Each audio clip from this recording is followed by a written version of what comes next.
നമസ്കാരം. ഇന്ന് ഇതുവരെ പുറത്തുവന്ന വാർത്തകളുടെ സമഗ്ര വിവരങ്ങളുമായി വാർത്താസന്ധ്യ ആരംഭിക്കുകയാണ്. എല്ലാ പ്രേക്ഷകർക്കും സ്വാഗതം. ഞാൻ പ്രവിത ലക്ഷ്മി. വിശദമായ വാർത്തകൾ നോക്കാം. ചരിത്ര നിമിഷത്തിനായുള്ള കാത്തിരപ്പിൽ ഭാരതീയ കത്തോലിക്ക സഭ. ചങ്ങനാശ്ശേരി അതിരൂപത അംഗമായ ആർച്ച് ബിഷപ്പ് മാർ ജോർജ് കൂവക്കാടിനെ കർദിനാൾ പദവിയിലേക്ക് ഉയർത്തുന്ന ചടങ്ങിന് അല്പസമയത്തിനകം വത്തിക്കാനിൽ തുടക്കമാകും. സെന്റ് പീറ്റേഴ്സ് ബസിലിക്കയിൽ മാർപ്പാപ്പയുടെ മുഖ്യ കാർമ്മികത്വത്തിലാണ് ചടങ്ങുകൾ.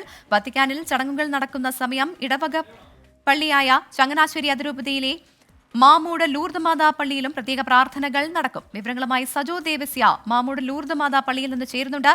സജോ, വലിയ ആഹ്ലാദത്തിലാണ് തീർച്ചയായും ഈ പള്ളിയുമായി ബന്ധപ്പെട്ടുള്ള ആളുകൾ, പ്രത്യേകിച്ച് ഇടവക വിശ്വാസികൾ എല്ലാവരും. എന്തായാലും ഇവിടെ പ്രത്യേക പ്രാർത്ഥനയ്ക്കുള്ള ചടങ്ങുകളൊക്കെ തുടങ്ങിയിട്ടുണ്ടോ?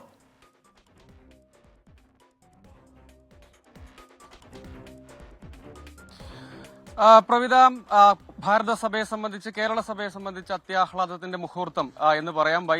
വൈദികനായിരിക്കെ കർദിനാൾ പദവിയിലേക്ക് ഉയർത്തപ്പെടുന്ന ആദ്യ ഇന്ത്യക്കാരനാണ് മാർ ജോർജ് ജേക്കബ് കൂവക്കാട്. അദ്ദേഹം വൈദിക പദവിയിൽ വത്തിക്കാനിൽ സേവനം ചെയ്യുകയാണ്. ആ ഘട്ടത്തിലാണ് അദ്ദേഹത്തെ തേടി കർദിനാൾ തിരുസംഘത്തിലേക്കുള്ള നിയോഗം എത്തുന്നത് എന്നത് ഈ ഇടവകയെ സംബന്ധിച്ചിടത്തോളം അത്യാഹ്ലാദം പകരുന്ന കാര്യമാണ്. ഞാനിപ്പോൾ ചങ്ങനാശ്ശേരി മാമൂട് ലൂർദ് മാതാ പള്ളിയിലാണുള്ളത്. അവിടെ ചടങ്ങുകൾ 8:30 യഥാർത്ഥത്തിൽ ചടങ്ങുകൾ ആരംഭിക്കുക. ആ ഘട്ടത്തിൽ ഇവിടെ സ്ക്രീനിംഗ് അടക്കമുള്ള കാര്യങ്ങളുണ്ട്. അതേസമയം വലിയ ആഘോഷ പരിപാടികൾ ഇവിടെ ക്രമീകരിച്ചിട്ടില്ല. അങ്ങനെ വലിയ ആഘോഷ പരിപാടികൾ, അതായത് വിപുലമായ ആഘോഷ പരിപാടികൾ വേണ്ടതില്ല എന്നത് അദ്ദേഹത്തിന്റെ തന്നെ നിർദ്ദേശപ്രകാരമാണ്. അതുകൊണ്ട് ഇവിടെ പ്രാർത്ഥനകൾ, ഒപ്പം ഇവിടെ സ്ക്രീനിംഗ് ഉണ്ടാകും. അതായത് ഈ ചടങ്ങുകളുടെയൊക്കെ തത്സമയ സ്ക്രീനിംഗ് ഇവിടെ നടക്കും. അതൊക്കെയാണ് ഉണ്ടാവുക. നമ്മളോടൊപ്പം ഇവിടെയുള്ള ഇടവകാംഗങ്ങളായിട്ടുള്ള ആളുകൾ കൂടി ചേരുന്നുണ്ട്. നമ്മൾ എന്താണ് ഇവിടെ ക്രമീകരിച്ചിരിക്കുന്നത്?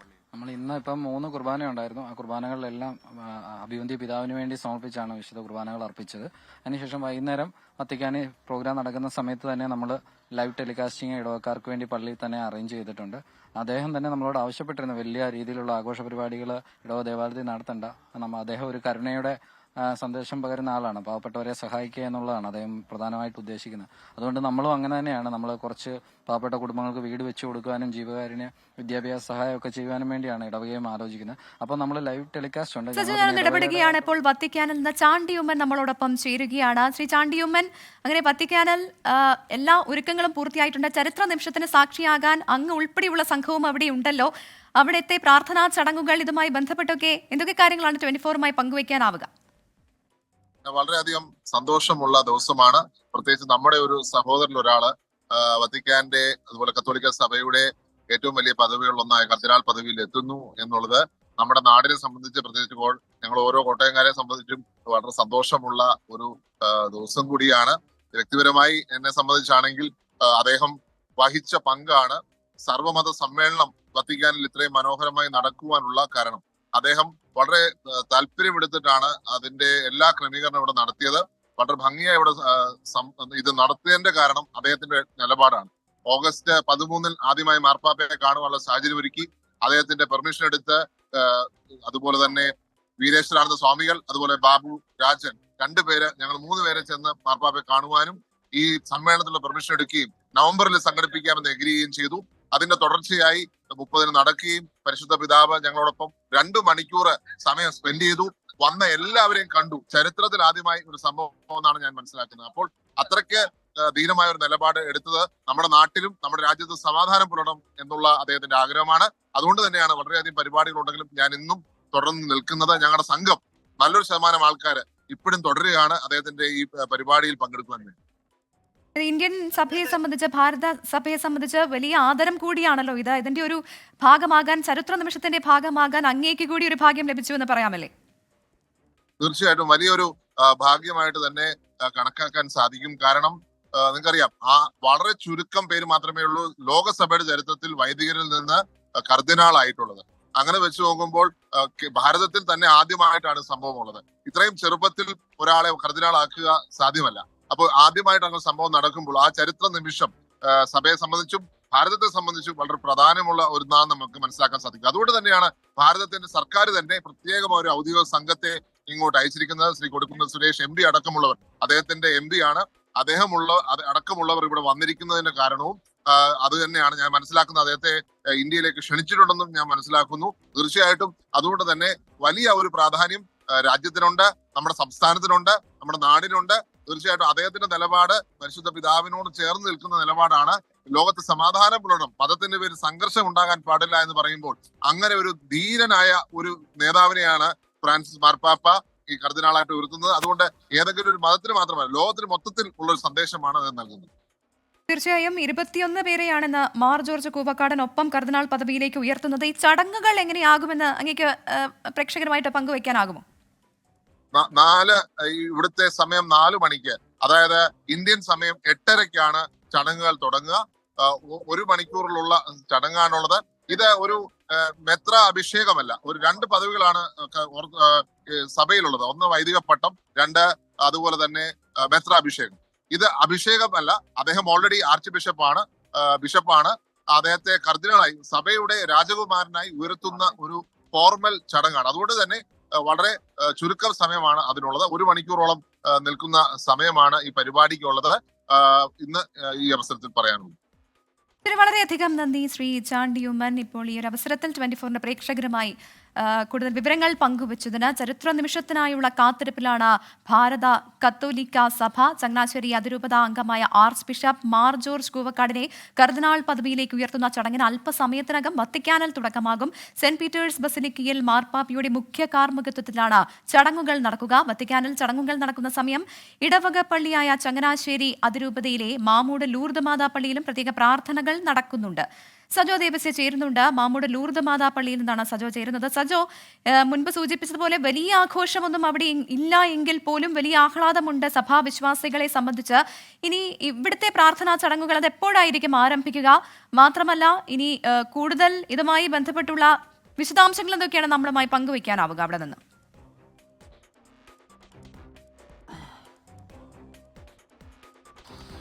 പ്രവിത, അദ്ദേഹത്തിന്റെ ഇടവക ദേവാലയം, അതായത് മാർ കൂവക്കാടിന്റെ ഇടവക ദേവാലയമായ ചങ്ങനാശ്ശേരിയും ലൂർദ് മാതാ പള്ളിയിൽ കുർബാനകളാണ് 3 കുർബാനകളാണ് ഇന്ന് പ്രത്യേകമായി ക്രമീകരിച്ചിരിക്കുന്നത്. അതിനുശേഷം 8:30-ഓടുകൂടി, അതായത് ഈ ചടങ്ങുകൾ 8:30-ഓടുകൂടി, ഇന്ത്യൻ സമയം 8:30-ഓടുകൂടിയായിരിക്കും ആരംഭിക്കുക. ആ സമയത്ത് ചടങ്ങുകൾ തത്സമയം ഇവിടെയുള്ള വിശ്വാസി സമൂഹത്തിന് കാണാൻ വിധം ക്രമീകരിച്ചിട്ടുണ്ട്. അതോടൊപ്പമുള്ള പ്രാർത്ഥനാ ചടങ്ങുകളുമാണ്. ആ സമയത്തേക്കാണ് പ്രാർത്ഥനാ ചടങ്ങുകൾ ഉള്ളത്. അല്പസമയം മുൻപ് ഇവിടെ കുർബാന പൂർത്തീകരിക്കുകയും ചെയ്തിട്ടുണ്ട്.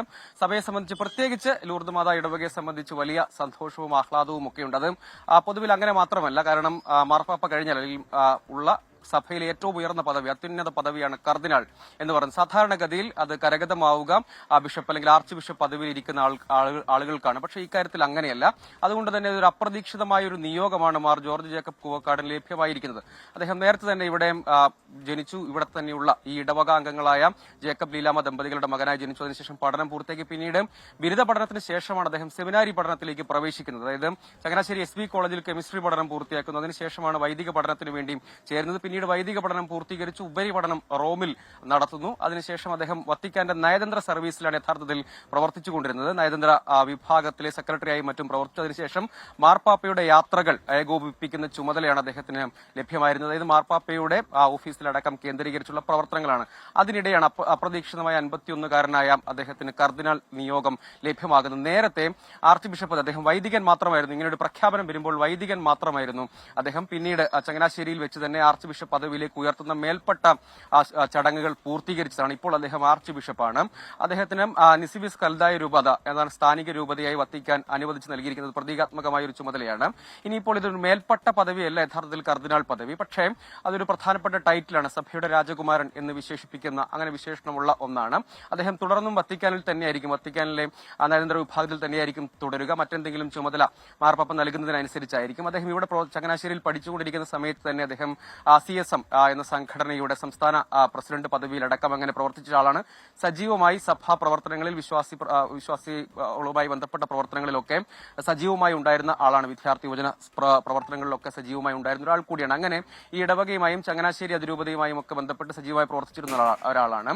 ഭാരത സഭയെ സംബന്ധിച്ചിടത്തോളം അപ്പോൾ 6ഓളം കർദിനാൾമാരാണ് ഇന്ത്യയിൽ ആകെയുള്ളത്. കേരളത്തിന്റെ കാര്യം എടുക്കുകയാണെങ്കിൽ നിലവിൽ 2 കർദിനാൾമാരാണുള്ളത്. ആ നിരയിലേക്ക് ഒരാൾ കൂടി വരികയാണ്. അതൊരു അപ്രതീക്ഷിത നിയോഗമാണ്. സാധാരണഗതിയിൽ സീറോ മലബാർ സഭാധ്യക്ഷന്മാർ കർദിനാൾ പദവിയിലേക്ക് വത്തിക്കാൻ ഉയർത്തിയ സംഭവങ്ങളാണ് മുൻകാലങ്ങളിൽ ഉണ്ടായിട്ടുള്ളത്. ഇത് പക്ഷേ അങ്ങനെയല്ല. ഇവിടെ ഒരു ഇക്കാര്യത്തിൽ ഒരു സവിശേഷമായ ഒരു തീരുമാനം വത്തിക്കാന്റെ ഭാഗത്തു നിന്ന് ഉണ്ടാകുന്നു എന്നൊരു സന്തോഷമുണ്ട്. അത് വളരെ അപ്രതീക്ഷിതം എന്ന് തന്നെ എടുത്തു പറയാൻ കഴിയുന്ന അതിന്റെ ഒരു വലിയ സന്തോഷവും ആഹ്ലാദവും ഒക്കെ ഇവിടെയുള്ള ഇടവക സമൂഹത്തെ സംബന്ധിച്ചിടത്തോളം പൊതുവായി ഉൾപ്പെടെയുണ്ട്. ചങ്ങനാശ്ശേരി അതിരൂപതയ്ക്ക് പ്രത്യേകിച്ചുണ്ട്. സീറോ മലബാർ സഭയെ സംബന്ധിച്ചിടത്തോളം ഒരു അഭിമാന നിമിഷമാണ്. കാരണം ഒരു അപ്രതീക്ഷിതമായ തീരുമാനമാണ് വത്തിക്കാന്റെ ഭാഗത്തു നിന്നുണ്ടായത്. ആ ചടങ്ങുകളാണ് അവിടെ പുരോഗമിക്കുക. സാധാരണ മെത്രാഭിഷേക ചടങ്ങുകളുടെ അത്രയും ദൈർഘ്യം ഇക്കാര്യത്തിൽ ഉണ്ടാവുകയില്ല. കാരണം അവിടെയുള്ള 21 പേരെയാണ് ആകെ കർദിനാൾമാരായി ഉയർത്തുക, വത്തിക്കാൻ ഉയർത്തുക. അതായത് ഇതിന്റെ ഒരു പ്രാധാന്യം കൂടെ നമ്മൾ മനസ്സിലാക്കേണ്ടത് മാർപ്പാപ്പയെ തിരഞ്ഞെടുക്കുന്ന സമിതി അല്ലെങ്കിൽ കോൺക്ലേവ്, ആ കോൺക്ലേവിൽ പങ്കെടുക്കാനും വോട്ടവകാശം ഉൾപ്പെടെ ഉള്ള ആളുകൾ കൂടിയാണ്. അങ്ങനെ കൂടി അതിന്റെ പ്രാധാന്യത്തെ നമ്മൾ കാണേണ്ടതുണ്ട്. അത്രയും ഉയർന്ന പദവി കത്തോലിക്ക സഭയെ സംബന്ധിച്ച് ഏറ്റവും ഉന്നതമായ ഒരു പദവി എന്ന നിലയ്ക്ക് കൂടി കാണണം. അങ്ങനെ ഒരു പദവിയാണ് കരഗതമാകുന്നത്. അതിന്റെ ഒരു ആഹ്ലാദവും സന്തോഷവും ഒക്കെ ഇടവക സമൂഹത്തെ സംബന്ധിച്ചിടത്തോളം ഉണ്ട്. അത് ഞാൻ നേരത്തെ സൂചിപ്പിച്ചത്, ഇവിടെയുള്ള ഇടവക പ്രതിനിധികളൊക്കെ നേരത്തെ സൂചിപ്പിച്ചത്, വലിയ പണം ചിലവഴിച്ചുള്ള ആഘോഷ പരിപാടികളിലേക്ക് പോകേണ്ടതില്ല. പകരം കാരുണ്യ പ്രവർത്തനങ്ങൾ, പ്രാർത്ഥന പ്രവർത്തനങ്ങളൊക്കെയാണ് വേണ്ടത്. തുടർന്ന് ഇങ്ങോട്ടേക്ക് അദ്ദേഹം തിരികെ എത്തുമ്പോൾ നേരത്തെ ഒരു സ്വീകരണ പരിപാടി ഒരുക്കിയിരുന്നു. അദ്ദേഹത്തിന് ഈ പ്രഖ്യാപനം വന്നതിന് ശേഷം അദ്ദേഹം ചങ്ങനാശ്ശേരിയിൽ എത്തുകയും അദ്ദേഹത്തിന് പ്രത്യേകമായി ഇവിടെ ഒരു സ്വീകരണ പരിപാടി ഒരുക്കിയതിനു ശേഷം മെത്രാഭിഷേക ചടങ്ങുകൾ ഉൾപ്പെടെ ഉണ്ടായിരുന്നു. നമ്മളോടൊപ്പം ഇവിടെയുള്ള അസിസ്റ്റന്റ് വികാരി അടക്കമുള്ള ആളുകൾ കൂടിയും ചേരുന്നുണ്ട്. അവരോടുകൂടി നമുക്ക് അവർക്ക് വലിയ സന്തോഷത്തിലും ആഹ്ലാദത്തിലും ഒക്കെയാണ്. കാരണം സഭയെ സംബന്ധിച്ച് തന്നെ ഒരു വലിയൊരു അംഗീകാരം, ഒപ്പം രാജ്യത്തെ സംബന്ധിച്ച് ഇന്ത്യയിലെ കത്തോലിക്ക സഭയെ സംബന്ധിച്ചുള്ള ഒരു അംഗീകാരം എന്ന നിലയ്ക്കൊക്കെയാണ് അവർ ഇതിനെ കാണുന്നത്. സഭയുടെ മാർപ്പാപ്പ കഴിഞ്ഞല്ലെങ്കിൽ അങ്ങനെയുള്ള കർദിനാൾ തിരുസംഘം എന്നത് ഒരു അത്യുന്നത പദവിയാണ്. അതിലേക്കാണ് അദ്ദേഹം എത്തിച്ചേരുന്നത്. വലിയ സന്തോഷമുണ്ട്, അഭിമാനമുണ്ട്, അല്ലെ? അതെ, ഏതാനും മണിക്കൂറുകൾക്കകം ഞങ്ങളുടെ ഒരു മകൻ, ഈ ഇടവകയിൽ ഒരു മകൻ പരിശുദ്ധ മാർപ്പാപ്പയാൽ കർദിനാളുടെ മാറ്റപ്പെടുമ്പോൾ ഇടവക സമൂഹം സന്തോഷിക്കുകയാണ്. ഒരുമിച്ച് ഞങ്ങൾ അതിന്റെ ഒരുക്കങ്ങളിലാണ്. ഒരുമിച്ച് കൂടിയിരുന്ന് ഈ പ്രോഗ്രാം കാണുവാനായിട്ട്, കർമ്മങ്ങളിൽ പങ്കെടുക്കുവാനായിട്ട് ഞങ്ങൾ ആഗ്രഹിക്കുന്നു. ഇടവകയിൽ നിന്ന് ഒത്തിരി പേര് ഇപ്പോൾ റോമിൽ പിതാവിന്റെ ഒപ്പം ഉണ്ട്. ഞങ്ങൾ കുറച്ച് പേര്, അല്ലെ, ഒരു 10-20 പേരോളം ഈ ഇടവകയിൽ നിന്ന് റോമിൽ പോയിട്ടുണ്ട്. ബാക്കിയുള്ളവർ ഇടവകയോട് ചേർന്ന് ഇവിടെ ഇരുന്നുകൊണ്ട് ഈ പ്രോഗ്രാമിൽ പങ്കെടുക്കുവാനായിട്ട് ആഗ്രഹിക്കുന്നു. പ്രതിനിധി സംഘം അങ്ങോട്ടേക്ക് പോയിട്ടുണ്ട്. നമ്മൾ ഇവിടെ ഒപ്പം ഇടവകയിൽ നിന്നും ഒരു പ്രതിനിധി സംഘം പോയിട്ടുണ്ട്. നമ്മുടെ ഇടവകയിൽ നിന്ന് പ്രത്യേകമായിട്ടുണ്ട്. ഇടവകയ്ക്കൊരു അദ്ദേഹത്തിന്റെ മാതൃ ഇടവകയാണ്. ആ നിലയ്ക്ക് ഇടവകയിൽ നിന്നും വൈദികനും ഒത്തിരി അൽമാരും പോയിട്ടുണ്ട്. അവരുടെ കൂടെ അതിരൂപതയിൽ നിന്ന് ആ പോയ ടീമിന്റെ ഒപ്പം തന്നെ ഇടവകയിൽ നിന്നും ഒത്തിരി പേര് പോയിട്ടുണ്ട്. അവരിപ്പം പിതാവിന്റെ ഒപ്പം അവിടെ ഉണ്ട്. ഇപ്പം നമ്മൾ പോകാത്ത ബാക്കി എല്ലാവരും ചേർന്ന് ഇവിടെ ഒരുമിച്ചിരുന്ന് പിതാവിന്റെ സമയത്ത്, അതേ സമയത്ത് 8:30 ഇവിടെ ഇരുന്ന് പ്രോഗ്രാം പങ്കെടുക്കുവാനായിട്ട് ഞങ്ങൾ ആഗ്രഹിക്കുന്നത്. യഥാർത്ഥത്തിൽ മെത്രാഭിഷേക ചടങ്ങ് അല്ലാത്തത് കൊണ്ട് തന്നെ കുറഞ്ഞ സമയം ആണ് യഥാർത്ഥത്തിൽ ആ ചടങ്ങുകൾ നടക്കല്ലേ, ആ കാര്യങ്ങൾ കൂടി? അതെ, കുറച്ച് സമയമാണ്. പക്ഷേ ഇത്രയും 21 പേരുള്ളതുകൊണ്ട് ഏതാണ്ട് 1 മണിക്കൂറിനോട് എടുക്കുമെന്നാണ് അറിവ്. നമുക്ക് വലിയ ഇതിനെപ്പറ്റി പരിജ്ഞാനമില്ല. പക്ഷേ അറിവ് 21 പേരുള്ളത് കൊണ്ട് ഇത്രയും സമയം എടുക്കാൻ ചാൻസ് ഉണ്ട്. അതുകൊണ്ട് അത്രയും സമയം തന്നെ ഒരുമിച്ചിരുന്ന് പ്രാർത്ഥനയോടെ ശുശ്രൂഷയിൽ പങ്കെടുക്കുവാനായിട്ടും കാണുവാനായിട്ട് ഇടവക്കാരെല്ലാവരും ഏറെ സ്നേഹത്തോടെ ഞങ്ങൾ സ്വാഗതം ചെയ്തു. സജോ ദേവസിയാണ് വിവരങ്ങൾ നൽകിക്കൊണ്ടിരുന്നത്. ചരിത്ര നിമിഷത്തിനായുള്ള കാത്തിരിപ്പിലാണ് ഭാരതീയ കത്തോലിക്ക സഭ. ചങ്ങനാശ്ശേരി അതിരൂപതാംഗമായ ആർച്ച് ബിഷപ്പ് മാർ ജോർജ് കൂവക്കാടിനെ കർദിനാൾ പദവിയിലേക്ക് ഉയർത്തുന്ന ചടങ്ങിന് അല്പസമയത്തിനകം വത്തിക്കാനിൽ തുടക്കമാകും. സെന്റ് പീറ്റേഴ്സ് ബസലിക്കയിൽ മാർപ്പാപ്പയുടെ മുഖ്യ കാർമ്മികത്വത്തിലാണ് ചടങ്ങുകൾ നടക്കുക. വാർത്താസന്ധ്യ തുടരുന്നു. സംസ്ഥാന സർക്കാരിനും ദുരന്ത നിവാരണ അതോറിറ്റിക്കുമെതിരെ ആഞ്ഞടിച്ച് ഹൈക്കോടതി. സംസ്ഥാന ദുരന്ത നിവാരണ അതോറിറ്റിയുടെ കണക്കുകളിൽ സമ്പൂർണ്ണ അവ്യക്തതയെന്ന് ഹൈക്കോടതി കുറ്റപ്പെടുത്തി. കേന്ദ്രത്തോട് സഹായം ആവശ്യപ്പെടുമ്പോൾ കൃത്യമായ കണക്ക് വേണമെന്നും ഹൈക്കോടതി ചൂണ്ടിക്കാട്ടി. മുണ്ടക്കൈ ചൂരൽമല ഉരുൾപൊട്ടൽ ദുരന്ത സഹായവുമായി ബന്ധപ്പെട്ട കേസ് പരിഗണിക്കുമ്പോഴാണ് കോടതിയുടെ വിമർശനം. സംസ്ഥാന ദുരന്ത നിവാരണ ഫണ്ട് ഫിനാൻസ് ഓഫീസറെ നേരിട്ട് വിളിച്ചു വരുത്തിയാണ് കോടതി അതിരൂക്ഷ വിമർശനം ഉന്നയിച്ചത്. കേന്ദ്രം സഹായം നൽകുന്നില്ല എന്ന സംസ്ഥാന സർക്കാരിന്റെ വാദം ഇത്തവണ കോടതി കേട്ടില്ല. ദുരന്ത നിവാരണ ഫണ്ട് കൈകാര്യം ചെയ്യുന്നതിൽ സംസ്ഥാന സർക്കാരിന്റെ വീഴ്ചകൾ ഓരോന്നായി എണ്ണി പറഞ്ഞു. ഈ വർഷം 95 കോടി രൂപയാണ് സംസ്ഥാന ദുരന്ത നിവാരണ ഫണ്ടിൽ നിന്ന് ചെലവഴിച്ചത്. 677 കോടി രൂപ ബാക്കിയുണ്ട്. ഇതിൽ അടിയന്തര ആവശ്യത്തിന് എത്ര ചെലവഴിക്കാമെന്ന കോടതിയുടെ ചോദ്യത്തിന് സംസ്ഥാന സർക്കാരിന് മറുപടിയില്ലായിരുന്നു. കൃത്യമായി അക്കൗണ്ടിംഗ് നടത്താത്തതാണ് ഇതിന് കാരണമെന്നും കോടതി വിമർശിച്ചു. ആരെയാണ് വിഡ്ഢികളാക്കാൻ ശ്രമിക്കുന്നതെന്നും ചോദിച്ചു. കേന്ദ്രവും സംസ്ഥാനവും തമ്മിലുള്ള ആരോപണ പ്രത്യാരോപണങ്ങൾ അവസാനിപ്പിക്കണം.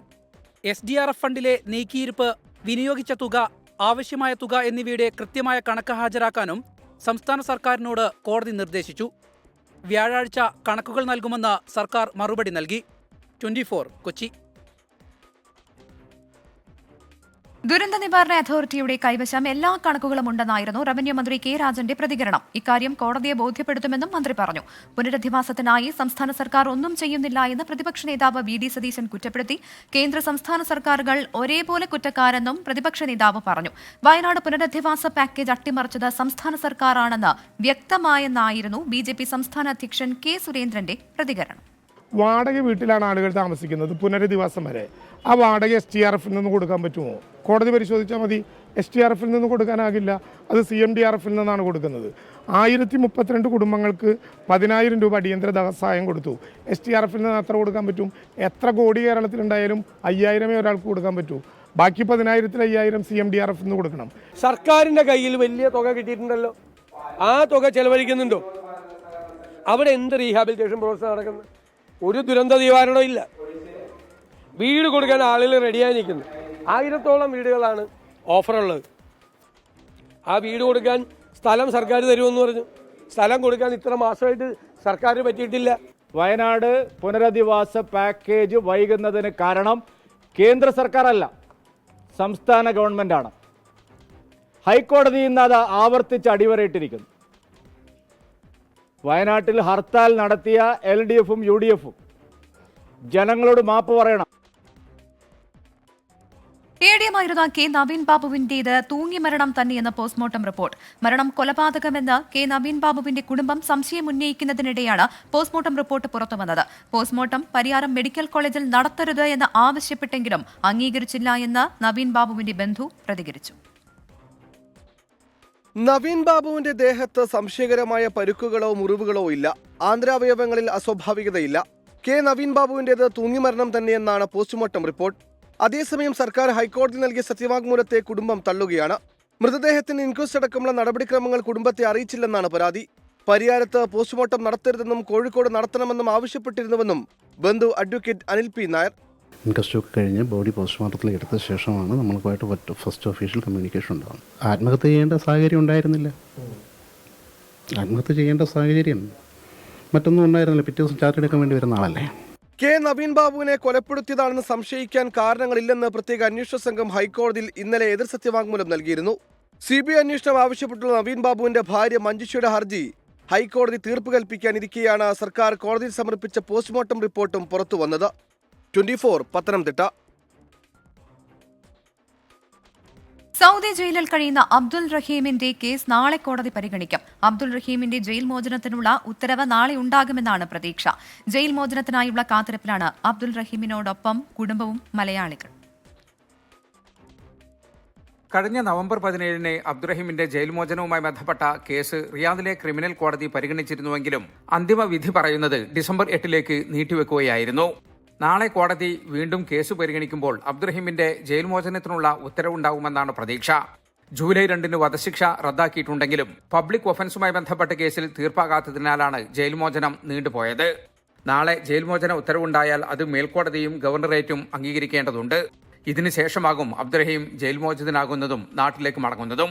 നാട്ടിലേക്ക് കയറ്റിവിടാനുള്ള യാത്രാരേഖകളെല്ലാം റിയാദിലെ ഇന്ത്യൻ എംബസി തയ്യാറാക്കിയിട്ടുണ്ട്. സൗദി ബാലൻ കൊല്ലപ്പെട്ട കേസിൽ വധശിക്ഷയ്ക്ക് വിധിക്കപ്പെട്ട് കഴിഞ്ഞ 18 വർഷത്തോളമായി റിയാദിലെ ജയിലിൽ കഴിയുകയാണ് കോഴിക്കോട് ഫറൂഖ് സ്വദേശി അബ്ദുറഹീം. റിയാധനമായ 15 മില്യൺ റിയാൽ മലയാളികൾ സ്വരൂപിച്ച് മരിച്ച സൗദി ബാലന്റെ കുടുംബത്തിന് കൈമാറിയതോടെയാണ് വധശിക്ഷ റദ്ദാക്കിയത്. ഇനി ജയിൽ മോചനത്തിനുള്ള കാത്തിരിപ്പിലാണ്. Jaleel Kanamakalam, 24 Jeddah. I league ഫുട്ബോളിൽ ഗോകുലം കേരള FC-ക്ക് ഇന്ന് രണ്ടാം ഹോം മത്സരം. രാത്രി 7-ന് കോഴിക്കോട് കോർപ്പറേഷൻ സ്റ്റേഡിയത്തിൽ നടക്കുന്ന മത്സരത്തിൽ ചർച്ചിൽ ബ്രദേഴ്സാണ് എതിരാളികൾ. വിവരങ്ങളുമായി അഭിജിത്ത് മുഴക്കുന്ന് ചേരുന്നുണ്ട് കോഴിക്കോട് നിന്ന്. അഭിജിത്ത്, ഗോകുലത്തെ സംബന്ധിച്ച് രണ്ടാം ഹോം മത്സരമാണ്. ഇത് വലിയ ആത്മവിശ്വാസം ടീമിന് നൽകുന്നുണ്ടാകുമല്ലോ. ഒപ്പം തന്നെ എന്താണ് ആരാധകരുടെ പ്രതീക്ഷ? മറു ടീം അത്ര മോശം ടീമല്ല.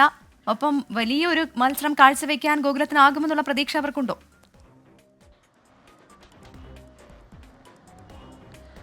തീർച്ചയായും പ്രവിധ, ഒരു പ്രതീക്ഷയിൽ തന്നെയാണ്, ആത്മവിശ്വാസത്തിൽ തന്നെയാണ് ഗോകുലം കേരള FC ഇന്ന് മത്സരത്തിനിറങ്ങുക. ഇനിയിപ്പോൾ ഏതാനും മിനിറ്റുകൾ മാത്രമാണ് മത്സരം ആരംഭിക്കാൻ ബാക്കിയുള്ളത്.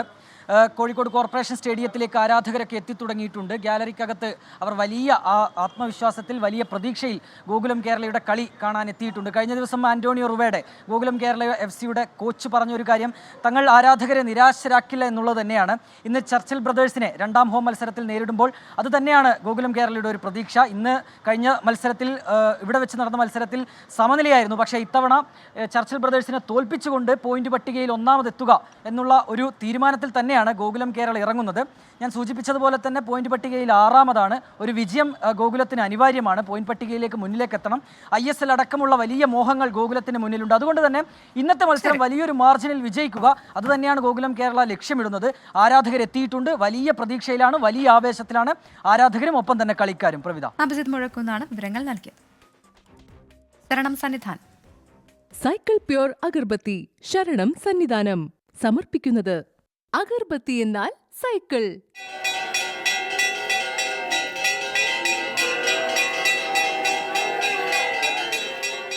BLM housing cooperative society limited.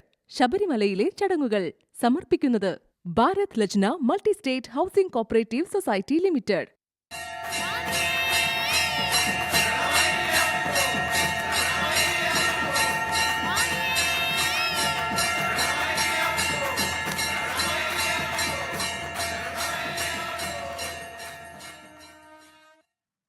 ഇനി ഇപ്പോഴത്തെ കാലാവസ്ഥ.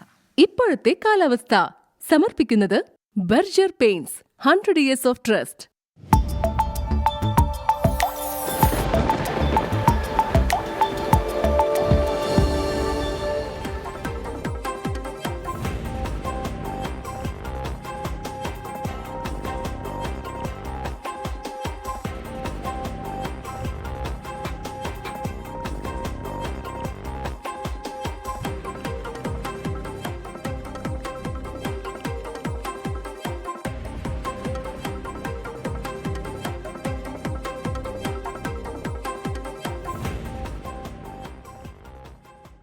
ഇന്നത്തെ വാർത്താ സന്ധ്യ പൂർണ്ണമാകുന്നു.